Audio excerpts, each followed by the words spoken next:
The Monkey King, Sun Wukong, set out to the Dragon Palace in the Eastern Sea in search of a suitable weapon.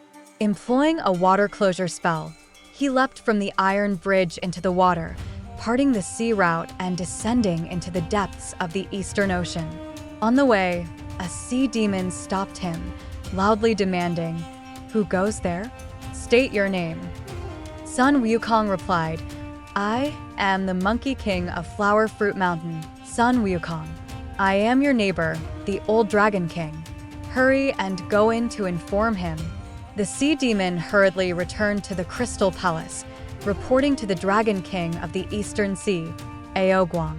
Upon hearing that Sun Wukong had arrived, the Dragon King hastily led his dragon sons, grandchildren, and his crab and shrimp soldiers out of the palace to greet him, praising, "I've heard of the immortals' vanquishing of the Chaos Demon King, subduing the 72 demon caves, and terrifying the mountains and forests. It is truly admirable."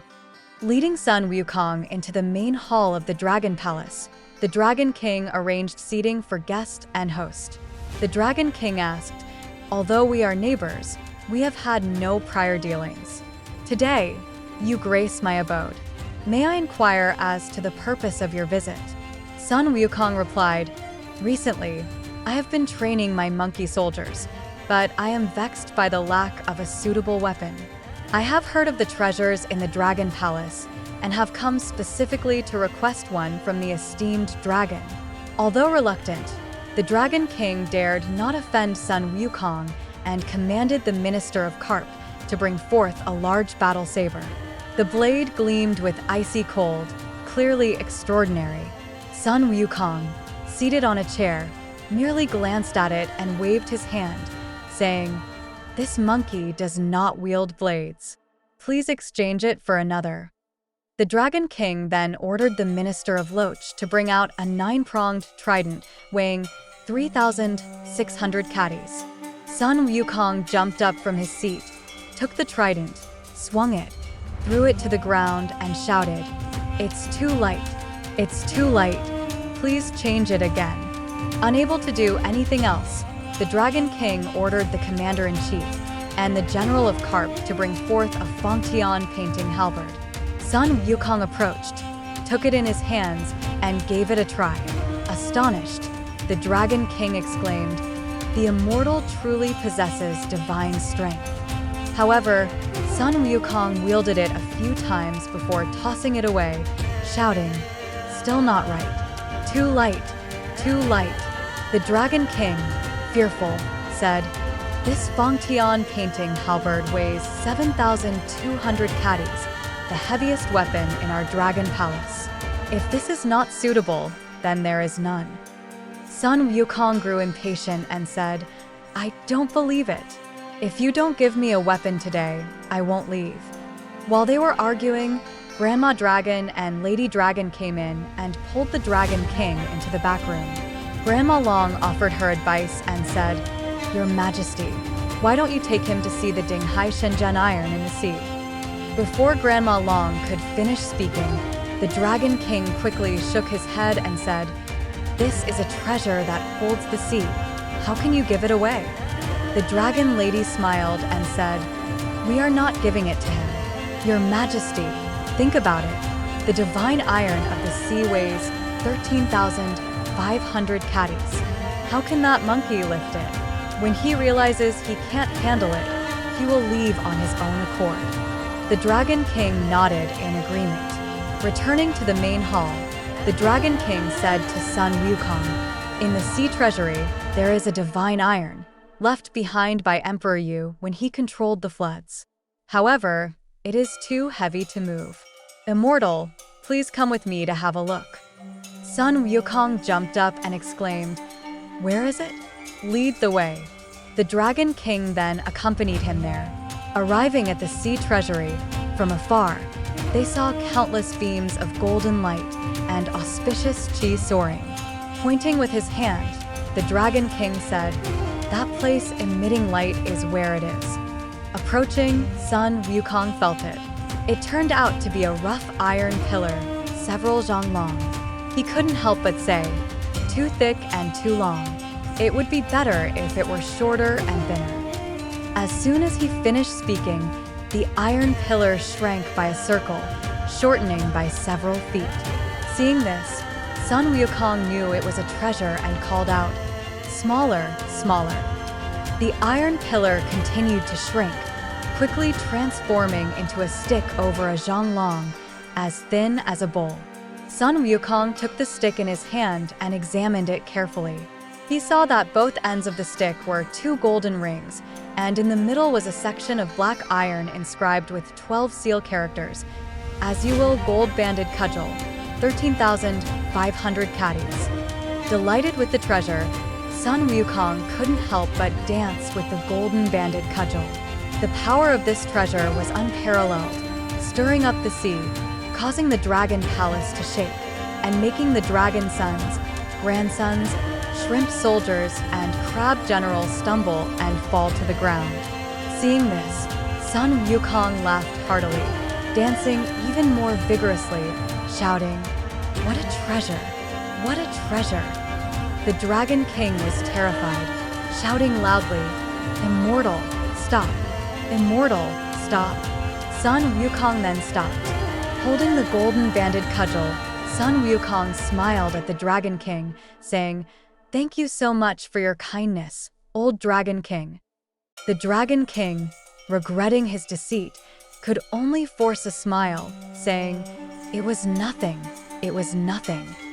Sun Wukong returned to the main hall and said to the Dragon King, "Now that I have the golden-banded cudgel, but I lack decent attire and my appearance is disgraceful. Old Dragon King, as a good person to the end, please give me a set of decent attire." The Dragon King shook his head, saying, "I have no attire here. Immortal, please go elsewhere." Sun Wukong asked twice more, and the Dragon King insisted he had none.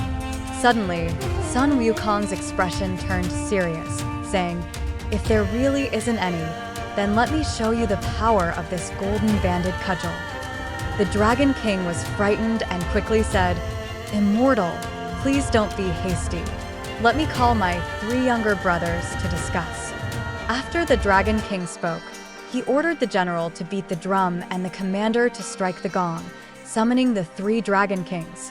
Soon, the Dragon Kings of the South Sea, Ao Qin, the North Sea, Ao Shun, and the West Sea, Ao Run, all arrived at the East Sea. Impatient, Ao Qin shouted from afar, "Big brother, why did you summon us? Is there something urgent?" The Dragon King replied, "Sun Wukong from Mount Huagua came to request a weapon, and I gave him the divine treasure of the sea, but he insisted on another set of attire. I really have none, so I had to ask you, my wise brothers, for help." Ao Qin, upon hearing this, became furious, saying, "This monkey is insolent. Let's gather our forces and capture him." The Dragon King hastily said, "Absolutely not. Sun Wukong possesses vast magical powers and formidable martial arts. That golden cudgel of his is even more powerful. If we engage him, we'll lose our lives." After pondering for a moment, Ao Run of the West Sea said, "We must not resort to violence. Let's put together a set of attire to send him off, then report to the heavenly court and accuse him of his crimes." The 4 kings quickly deliberated, and Ao Qin of the South Sea produced a phoenix-feathered purple gold crown. Ao Run of the West Sea brought forth a suit of lock gold armor, while Ao Shun of the North Sea presented a pair of lotus silk cloud walking shoes, completing a set of attire to send to Sun Wukong. Sun Wukong was overjoyed, donning the attire neatly and saying, "Excuse me," before leaving the Dragon Palace in a grand manner. The 4 Dragon Kings, witnessing this, were all filled with indignation. Meanwhile, the monkeys were waiting by the iron bridge when they suddenly saw Sun Wukong emerge from the water, gleaming with gold all over, and they cheered. Sitting on his throne with a beaming smile, Sun Wukong placed the golden-banded cudgel upright in the middle. Several curious monkeys approached to take the cudgel, but it remained as immovable as a mountain. The monkeys were astonished. Sun Wukong chuckled. This is the as-you-will gold-banded cudgel, weighing over 10,000 catties. It can change size at will. Stand back and watch me demonstrate. With that, he held the cudgel in his hand and commanded, small, small, small. The cudgel shrank to the size of an embroidery needle. The monkeys were amazed. Sun Wukong called out again, big, big, big. The cudgel expanded to the size of a bucket, over 20 feet long. The monkeys cheered with excitement. Sun Wukong, feeling playful, stepped out of the cave with the golden-banded cudgel in hand. With a bow, he exclaimed, "Grow!" Suddenly, he soared to a height of 10,000 feet, his head towering like Mount Tai, his waist like a lofty peak. The cudgel in his hand also continued to grow, piercing through the clouds.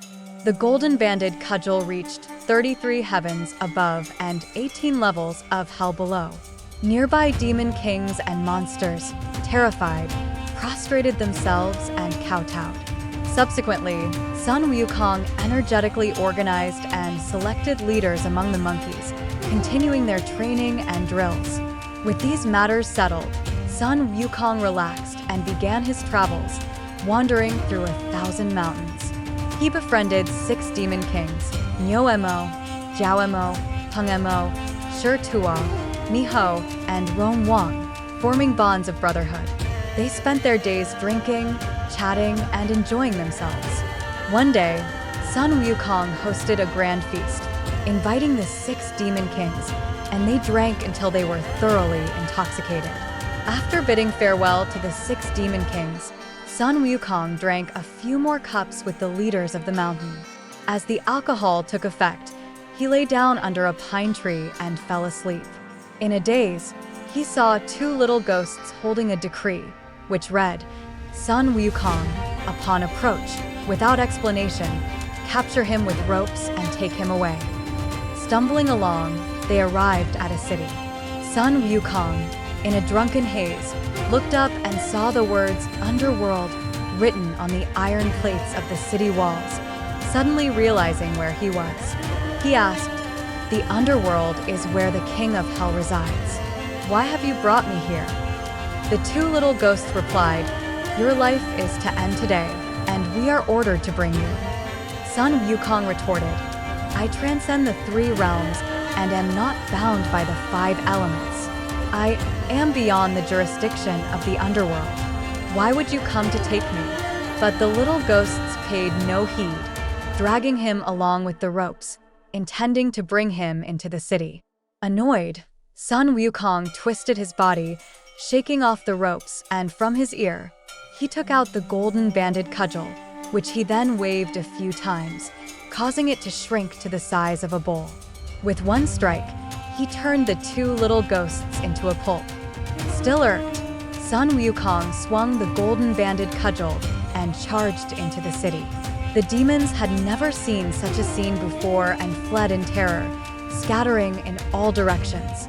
One demon rushed to the Hall of Yama to report to the 10 Yamas, "Your Majesty, trouble is brewing. There's a terrifying figure outside, resembling the Thunder God." The 10 Yamas, hearing this, hastily dressed and came out. Seeing Sun Wukong's fierce appearance and murderous aura, they felt a twinge of fear. Mustering their courage, they said, "Please, sir, state your name." Sun Wukong barked, "I am Sun Wukong, the Monkey King of Mount Huagua. What are your official titles? Quickly, tell me, or you'll face my wrath." The 10 Yamas promptly reported their names. Sun Wukong demanded, "I have attained immortality and longevity equal to that of heaven. Since you do not recognize me, why did you send someone to take me away?" The 10 Yamas replied, "Please calm down, sir. There are many names identical to yours in the Book of Life and Death. Perhaps it was a case of mistaken identity." Sun Wukong angrily retorted, "Nonsense. Bring me the Book of Life and Death to see for myself." The 10 Yamas, trembling, escorted Sun Wukong to the Judgment Hall. Holding the golden-banded cudgel, Sun Wukong walked into the hall and sat in the center. The judges nervously presented 6 or 7 volumes of the Book of Life and Death, which Sun Wukong flipped through haphazardly. After searching for a while, he found the name Sun Wukong in the Register of Monkeys, annotated with Heaven-born Stone Monkey, aged 342 years. Sun Wukong said, "I care not for my lifespan. Just erase the name." He then ordered, "Bring me a pen." The judge hastily brought a brush. Sun Wukong took the brush, crossed out the names of the monkeys in the Book of Life and Death, and then threw the brush aside, declaring, "It's settled. From now on, I am beyond your jurisdiction." With that, Sun Wukong wielded the golden-banded cudgel and forcefully smashed his way out of the underworld.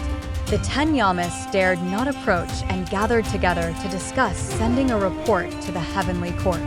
As Sun Wukong exited the city, he stumbled over a clump of grass and fell. Suddenly, he awoke. It had all been a dream.